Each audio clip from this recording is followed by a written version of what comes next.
Hi, I'm Dr. Steph, and today I'm going to give you a demonstration of how to cook your raw herbs.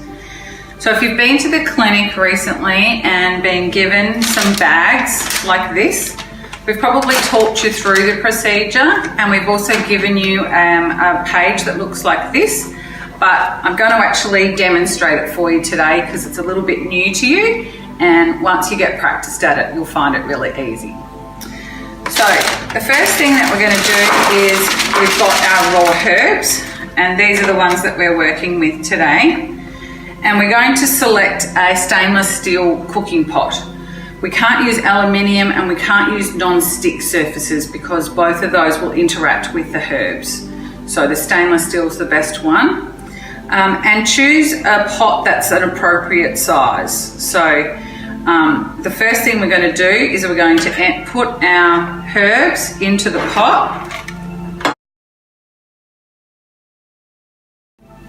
Okay, so our herbs have been soaking now for 15 minutes, and the first thing that I'm going to check is that I haven't lost a lot of the water that was there.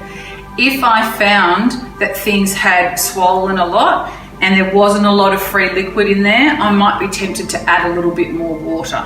But for this particular batch, that hasn't happened.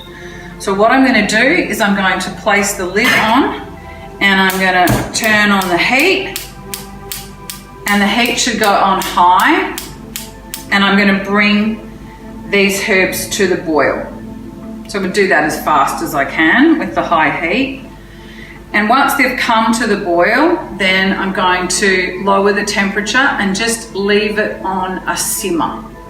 And the simmer should happen for about 15 to 20 minutes. We leave the lid on so that we don't lose any of the volatile essences in the herbs, but you will find that evaporation will occur and we will have lost a lot of the liquid that's in there. So our herbs have started to boil.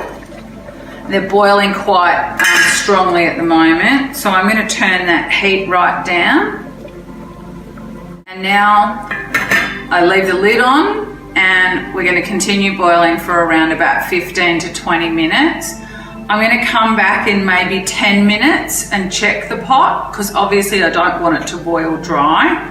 And if the liquid level's getting too low, then I might stop the boiling process at that. Okay, so our formula's been simmering away for about 15 minutes now, and from the looks of it, the liquid has reduced enough to pour off. So I'll turn the heat off.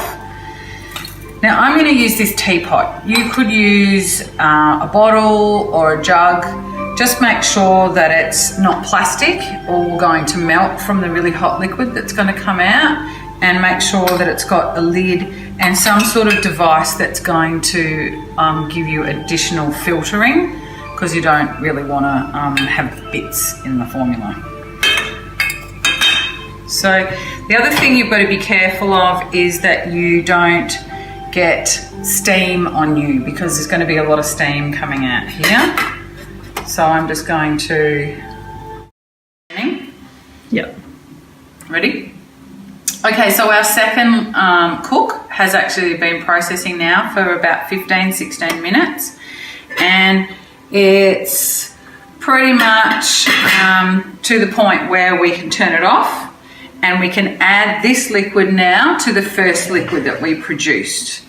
Again, be very careful that you're not going to get yourself with the steam.